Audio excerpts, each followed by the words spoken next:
So then, we are back with more understandings from the Renewed Covenant, from the Aramaic English translation of the Word. This translation is from the original manuscripts of the prophets of Israel. The documents yet that we have today, from the time of the Messiah, there are only enough of those to make up for 10% of the entire teaching of the Messiah, because we are basing the content from the prophets and from the Torah. Understanding the number of days of his ministry, 490 days precisely, then you understand whatsoever material you read in the four Gospels, it's enough material for only 30 days.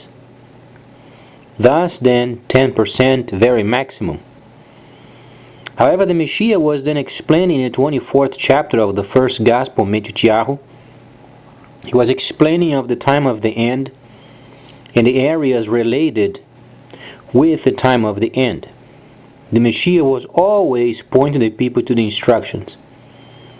So you can't start understanding the time of the end if you don't have the Torah in front of you. Though we are Gentiles and not set apart, yet our function is, in this particular understanding, is having the foundation of the prophets, the Torah. Where do we find then the Torah when the Messiah speaks? Leviticus, the 23rd chapter. So then the Messiah is speaking of himself, and he speaks then of the time of the end. He was explaining it then to his people. You are bound then to hear wars and rumors of wars, but be not concerned with it, because the time is not yet. So then, to go forward with this understanding, then the prophets and their prophecies must come to play. Because when your mind begins the understanding in layers, then is no longer a flat understanding of a particular topic. You begin and understand through the ages or generations a line of understanding per period of time. So then, Tiahu then gives us, in the 24th chapter, from the 6th and 7th verses, gives you then the gap of time. But the time is not yet. Then fits Yeshayahu, the 61st chapter, time of restoration. Then, in this particular chapter, you find the Messiah completing then the spring feast. You find then sections where he did not read, related with the autumn feast, and then relates also with the time of restoration, where then the city, making reference of the city of God in the desert, and then the cities, making regard of then the cities of the future, laid waste. So then when you begin to understand the prophetic shadows of the Torah, you begin to understand from the viewpoint of the holy city. What do you read then in Leviticus? Those are the actions and the work of the Levites.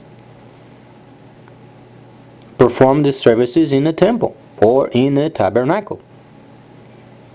Then the cities became then later what the Messiah told his people they set apart.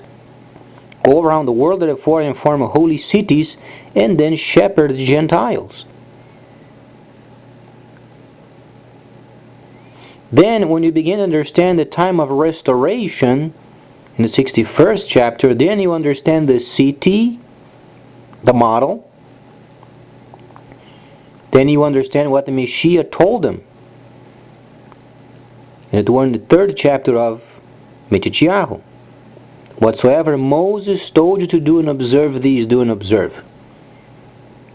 Then you begin to understand a city, going around the world forming holy cities.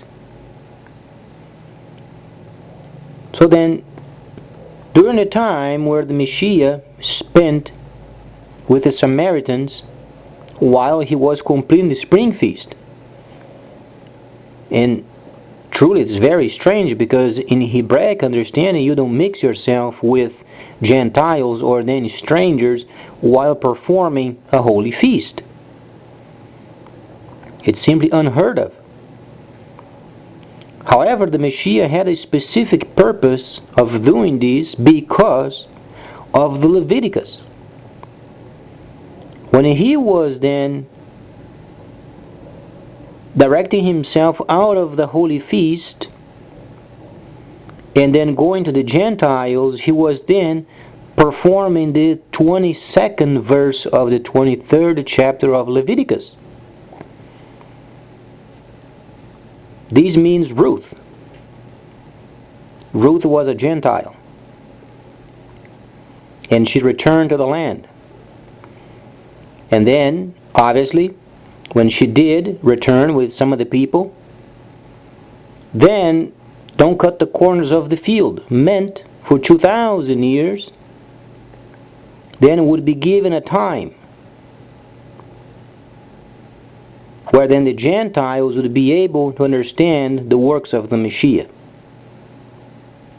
Then the other section of it is the autumn feast. But when the Messiah spent 2 days with the Samaritans, indicated they would have a rulership for 2,000 years. He was not speaking of heaven. Was speaking of the secular rulership, as the pharaohs had, Babylonian king had, Cyrus had. 2,000 years then was granted. Then when you begin to shift to the other area, then you find 1,000 years was given then to his people, and they would give directives to the nations regarding the divine perspective.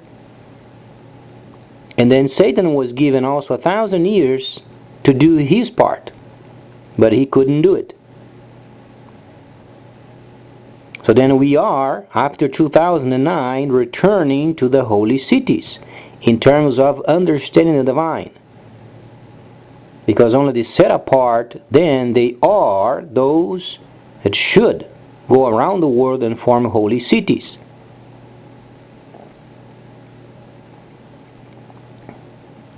Then while we are in the transitional time, then we are involved in transitioning ourselves back to the truth. And then Yahweh is at work. Then you have to watch very closely for the prophecies related with him. Because whatsoever he has on his agenda must be done. And whosoever and whatsoever comes against his agenda then goes back to them.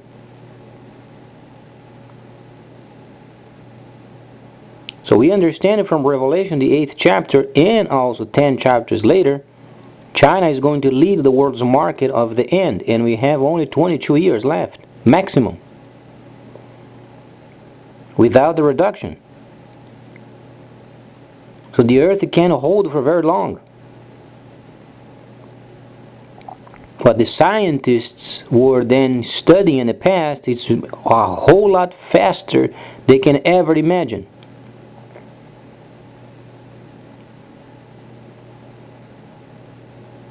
The rate that they developed their calculations of the environment, so on and so forth, it's multiplied for a number that you don't even know. Because we have only left 22 years maximum without the reduction. With the reduction would be a whole lot quicker than this time of the end, where you then have to have another 490 days and then closes the age. So then the closing of the age. Some people have some crazy understanding of the 1,000 years. Oh, because then the Messiah shows up in heaven, then there is 1,000 years afterward. That's baloney. It's absolutely a lie. We understand this by reading Luke. You find then Gentile giving them the understanding from the Messiah's teachings. So then you find precisely what he was then stating. For as it was in the days of Noah, likewise it will be in the days of the Son of Elohim, or Yahweh Yeshua. For they were eating and drinking and taking wives and giving them to husbands until the day that Noah entered in the ark, and then the Vesuvius came and destroyed every person. And again, it was in the days of Lot that they were eating and drinking and buying and having then trade and planting and were building. But on the day that Lot went out from Sodom, Yahweh then rained down fire and brimstone from heaven and destroyed them. Thus it will be in a day of the showing of the Messiah. This is the Messiah speaking. In the day, he who is on the top of the house and so on and so forth, let him not come down, and he who is in the field, don't let him turn back. So then, but on the day that Lot went out from Sodom, Yahweh then rained down fire and brimstone from heaven and destroyed them. Thus it will be in a day that the Son of Man then is revealed. So how do you get the other 1,000 years after then the Messiah shows up? It doesn't make any sense. Where do you find the other 1,000 years after? That's the closing of the age. This is what the Messiah is speaking of, closing of the age. Because he's speaking of the autumn feast. But then people were never taught in the Torah. They were lied to. They say, oh, we were then set aside of the Torah. The Torah is the law. We're not bound by the law. They don't understand. It was a completion of, and not a replacement of. Their references are related with Takanot Masim, but they don't even know what those are. The Messiah maintained the holy laws, however, he completed part of it. And then from the first to the second services, then there was a transitional time where then his people would become then plural.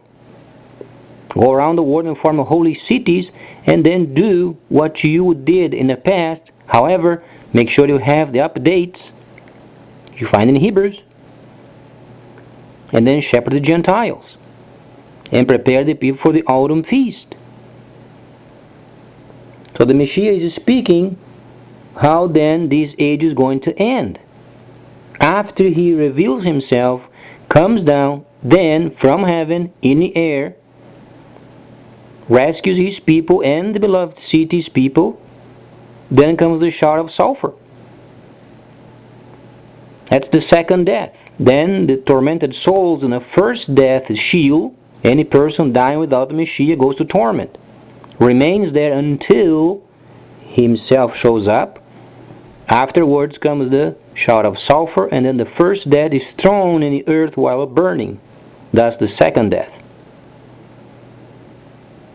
There is no 1,000 years after. Then is the closing of the age.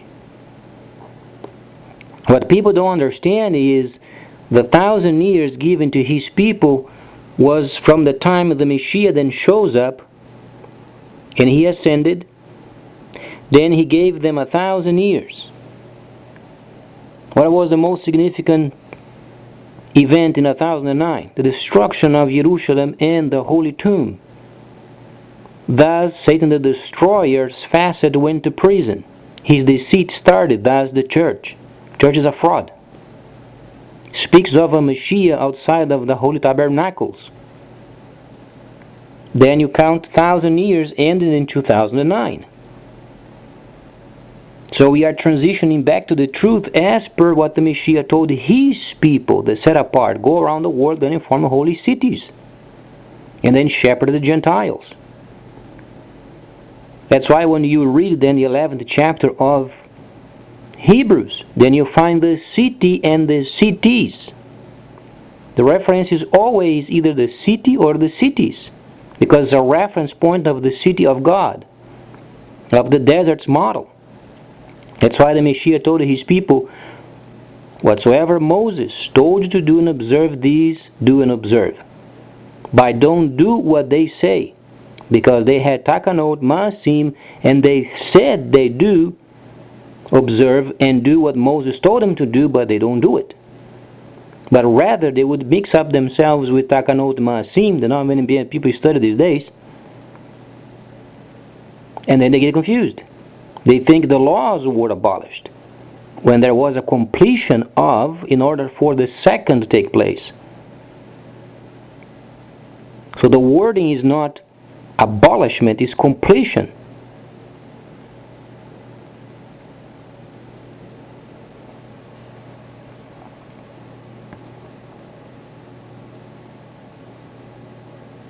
So when these people, they begin to speak crazy ideas of after the showing of the Messiah, then another 1,000 years, and then the other 1,000, it's crazy. They don't know what they're talking about. Because they don't understand in layers. When the Messiah gave 2,000 years to the Gentiles was the end. Meant the end, the closing of the age, meaning this autumn feast.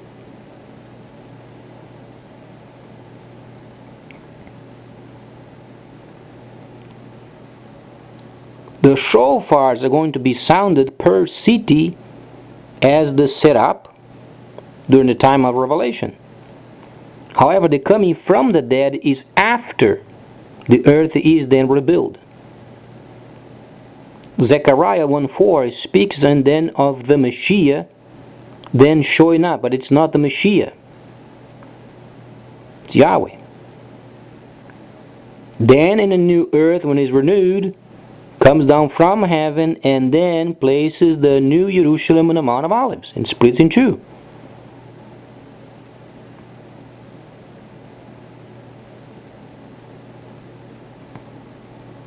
So people have a bad time understanding what it means future, what it means present, and what it means prophecy, and what it means layers of understanding.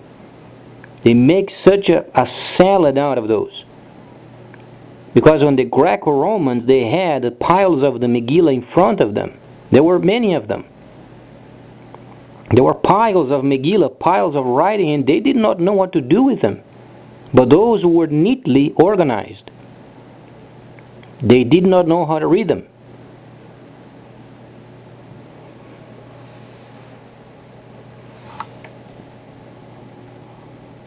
That's why when you read Revelation, you don't read by numbers and sequences, you read by times and seasons. What was then the Messiah doing when he was in the temple reading then Yeshayahu regarding himself? He was reading a time and season of the spring feast, completion of Leviticus. But then many people, they disregard the Torah and the laws and then the work of the tabernacle services. Then how are they going to understand the autumn feast? And then they want to make themselves victims of not understanding, because the time of the end is very rough and not even God can deal with it. It has nothing to do with it. He gave a clear direction to his people so they would know what to expect.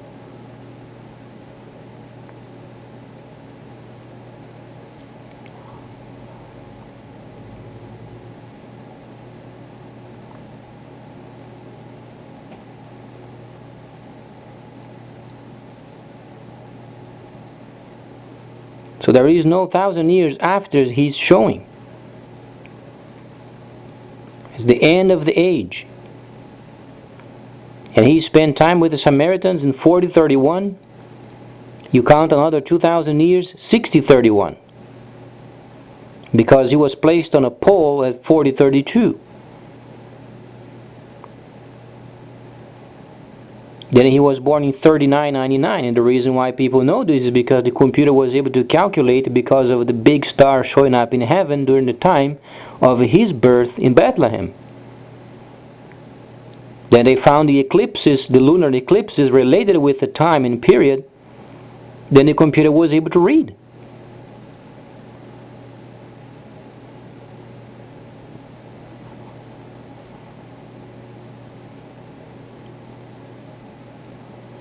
So the time is very short.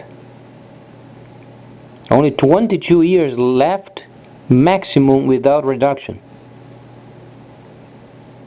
Then another 490 days for the vengeance, and then closes the age.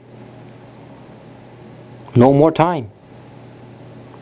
That's why the Messiah said,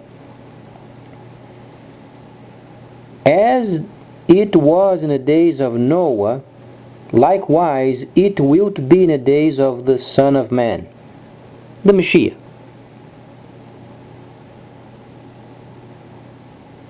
For they were eating and drinking and taking wives and giving them to husbands until the day that Noah entered the ark. Great portion of the world, they're going to do the main day situation. Oh, it's only a story, wrote by men, and blah blah blah. Until those 22 years are expired, and then comes the end. This is what the Messiah is saying. And those who are not in the Messiah, they can expect torment when they die. First death, Sheol. No Messiah, you die directly down. You have to remain in torment until the closing of the age.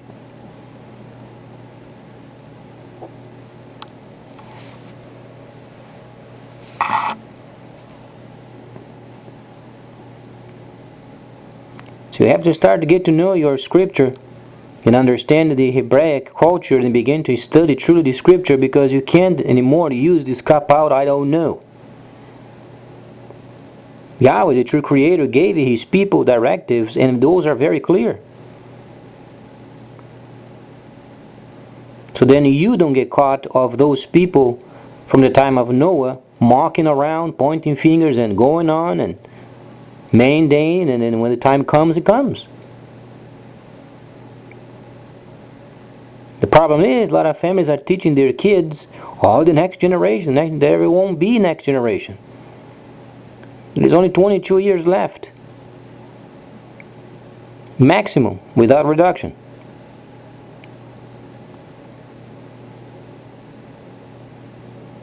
We are doing a transitional time at the moment where then the truth is returning because of the holy cities, and we understand the first city is going to be in the land of Cush.